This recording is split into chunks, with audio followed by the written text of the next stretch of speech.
Laptop दोस्तों आज हमारी जिंदगी का सबसे जरूरी हिस्सा बन गया है। आपको जूम मीटिंग अटेंड करनी हो या आप कॉल ऑफ ड्यूटी और अमंग अस जैसे गेम्स खेलने का शौक रखते हो, एक बढ़िया लैपटॉप तो बहुत जरूरी है। कभी वो भी वक्त था जब एक कंप्यूटर का साइज एक कमरे जितना था, फिर एक कमरे में कंप्यूटर्स रखे जाने लगे जिसे हम कंप्यूटर रूम कहते थे, और आज के कंप्यूटर्स तो आपके बैग में ही फिट आ जाते हैं जिन्हें कहीं भी ले जाया जा सकता है। पर क्या आपने कभी सोचा है कि कैसे इतनी छोटी सी चीज वही सब कुछ कर पा रही है जिसे करने के लिए आज से 50 साल पहले बड़े पार्ट्स वाले विशालकाय कंप्यूटर्स की जरूरत पड़ती थी। अगर आप भी जानना चाहते हैं कि एक लैपटॉप में आखिर ऐसा क्या होता है और कैसे फैक्ट्री में बनते हैं ये लैपटॉप, तो अंत तक कहीं मत जाइएगा और वीडियो में बने रहिए हमारे साथ।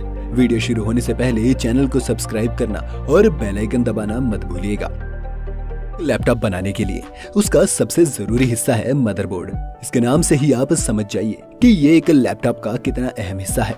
इस मदरबोर्ड को बनाने के लिए एक पीसीबी या प्रिंटेड सर्किट बोर्ड का इस्तेमाल किया जाता है, जिस पर आप गौर करेंगे कि अलग अलग लाइंस और खांचे बने हुए हैं।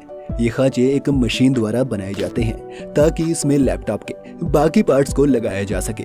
साथ ही जो आप लाइंस देख रहे हैं ये कॉपर की लाइंस होती हैं जो लैपटॉप के अंदर वायर का काम करती हैं। पीसीबी प्लेट को मशीन द्वारा प्रिंट करने के बाद इसे इंस्पेक्शन के लिए सबसे पहले आगे भेजा जाता है, जहां एक मशीन इसके अलग अलग पार्ट्स को स्कैन करते हुए इसकी फोटोज एक सॉफ्टवेयर तक भेजती है जो बारीकी से इसकी जांच करता है। सब सही होने पर इसे आगे भेज दिया जाता है। आगे चलकर इस पे कुछ एसेंशियल कंपोनेंट्स जैसे प्रोसेसर वगैरह अटैच कर दिए जाते हैं। ये प्रोसेसर कंपनी खुद न बनाकर इंटेल या AMD जैसी कंपनी से खरीदती है। 1 मिनट से भी कम में ये मशीन सारे जरूरी कंपोनेंट्स को लगाकर मदरबोर्ड को आगे भेज देती है, जहां फिर से एक मशीन सबसे पहले ये चेक करती है कि सभी कंपोनेंट्स सही जगह पर हों, और फिर दूसरी मशीन इस बात का ध्यान रखती है कि सभी कंपोनेंट्स अच्छे से काम भी कर रहे हों। मदरबोर्ड पर हम आगे फिर लौटेंगे, लेकिन अब चलते हैं लैपटॉप की स्क्रीन बनाने की प्रक्रिया पर। लैपटॉप की स्क्रीन बनाने के लिए सबसे पहले ग्लास की शीट्स को काटा जाता है और फिर एक मशीन इन्हें सही आकार में ले आती है। इस स्क्रीन को फिर पानी और कुछ केमिकल्स के मिक्सचर में डुबाकर धोया जाता है ताकि इसे डिसइंफेक्ट किया जा सके, और फिर स्क्रीन की सेफ्टी के लिए इसे प्लास्टिक से कवर कर दिया जाता है। अगले स्टेप में वर्कर्स ये चेक करते हैं कि स्क्रीन में कोई कमी ना हो, जैसे कोई स्क्रैच या फिर कोई बड़ा क्रैक। इसके बाद इस स्क्रीन को एंटी रिफ्लेक्शन, स्प्यूटरिंग, पैटरिंग और इचिंग रिफ्लेक्शन जैसे प्रोसेस से गुजारा जाता है। इसके बाद एक प्लास्टिक शीट को अलग से काटा जाता है और मशीन की मदद से उसमें कई सारे होल्स बनाए जाते हैं। अब इस शीट के ऊपर काफी सारी लाइट्स फिट कर दी जाती हैं, और यही लाइट्स आपकी स्क्रीन पर आपको सब कुछ दिखाने के लिए जिम्मेदार हैं।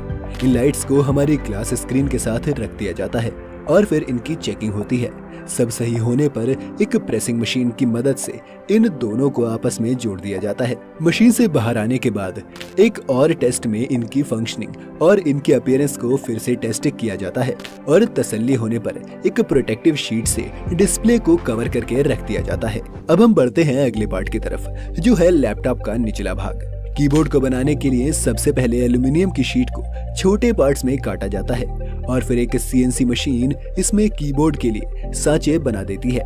सांचे बनाने के बाद इसे एक फ्रेम में फिट किया जाता है और यह CNC मशीन फिर से फिनिशिंग टच देते हुए इसे बिल्कुल कीबोर्ड के साइज का ही काट देती है। आखिर में इसमें तरह तरह की कीज को फिट कर दिया जाता है। कीबोर्ड के बाद लैपटॉप के बाहरी कवर को बनाने के लिए एल्युमिनियम या प्लास्टिक की शीट्स को CNC मशीन द्वारा काटा जाता है।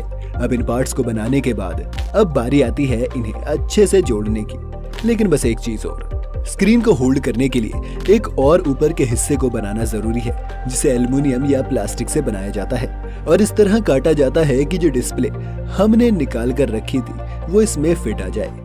अब बारी आती है इन सभी अलग अलग कंपोनेंट्स को असेंबली लाइन में भेजने की। डिस्प्ले को सबसे पहले एक प्रोटेक्टिव फिल्म से कवर कर दिया जाता है, और क्योंकि लैपटॉप में वायर से नहीं होती इसलिए इसमें कनेक्टर से लगाए जाते हैं ताकि स्क्रीन को बाकी पार्ट से कनेक्ट किया जा सके। इस डिस्प्ले को अब हमारे ऊपर बनाए गए प्लास्टिक कवर में फिट कर दिया जाता है और एक प्रेसिंग मशीन के द्वारा प्रेशर से ये परफेक्टली इसमें फिट हो जाती है। अब लौटते हैं मदरबोर्ड पर, जहां पर सबसे पहले फैन को अटैच किया जाता है। अगर ये फैन नहीं होगा तो ओवरहीटिंग की वजह से लैपटॉप का मदरबोर्ड डैमेज भी हो सकता है।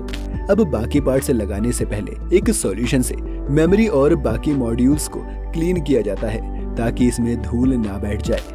फिर इस सॉल्यूशन को सुखाने के लिए कंप्रेस्ड एयर की मदद ली जाती है। अब इसके बाद इसमें मेमोरी के लिए हार्ड ड्राइव या एसएसडी को अपनी जगह पर फिट किया जाता है, जिसके बाद वाईफाई और ब्लूटूथ मॉड्यूल की बारी आती है। यहीं पर माइक्रोफोन्स, स्पीकर और बाकी यूएसबी पोर्ट जैसी चीजों को भी फिट कर दिया जाता है। इसके बाद हाई कैपेसिटी की बैटरी को मदरबोर्ड से अटैच करते हुए इन सब के साथ ही फिट कर दिया जाता है। कीबोर्ड का नंबर सबसे आखिर में आता है, जिसे इन सभी पार्ट्स के ऊपर लगाया जाता है। अब ये पूरा हिस्सा कवर कर दिया जाता है ताकि आगे एक मशीन इन पर स्क्रूज लगाकर इन्हें अच्छे से बंद कर दे। आगे जाते हुए इस पर लेजर की मदद से जरूरी इंफॉर्मेशन लिख दी जाती है और वर्कर्स बाकी तरह के स्टिकर्स इस पर लगा देते हैं। अब ये लैपटॉप बनकर लगभग तैयार है, लेकिन इसे अभी मार्केट में उतारने से पहले इसकी टेस्टिंग करना बहुत जरूरी है। टेस्टिंग के लिए सबसे पहले कुछ मशीन से लैपटॉप के लिड को बार बार खोल कर और बंद कर ये चेक करती हैं कि कहीं इस स्टेज में कोई परेशानी ना आ रही हो। इसके बाद एक ऑटोमेटेड सिस्टम लैपटॉप की बाकी वर्किंग को चेक करता है। मशीनों द्वारा टेस्ट कर लेने के बाद ये लैपटॉप से क्वालिटी एश्योरेंस टीम के पास जाते हैं, जहां ये टीम चेक करती है कि कीबोर्ड सही से चल रहा हो और उसकी सभी कीज वर्किंग हो। स्क्रीन पर आ रहे सभी कलर्स से लेकर लैपटॉप के वीआर सेटअप की भी जांच करने की जिम्मेदारी क्वालिटी एश्योरेंस टीम की होती है। और जब यहाँ से किसी लैपटॉप को हरी झंडी मिल जाती है तो इसे आगे पैकेजिंग के लिए भेज दिया जाता है। तो दोस्तों, ये थी एक लैपटॉप के बनने की कहानी। उम्मीद है आपको ये वीडियो देखकर मजा तो आया होगा। आप कौन सा लैपटॉप यूज करते हैं हमें कमेंट करके जल्दी से बताइए, और अगली वीडियो में किस प्रोडक्ट की वर्किंग आप देखना चाहते हैं हमें कमेंट बॉक्स में लिखकर बताइए। अगर वीडियो आपको पसंद आई हो तो वीडियो को लाइक करना और चैनल को सब्सक्राइब करना मत भूलिएगा।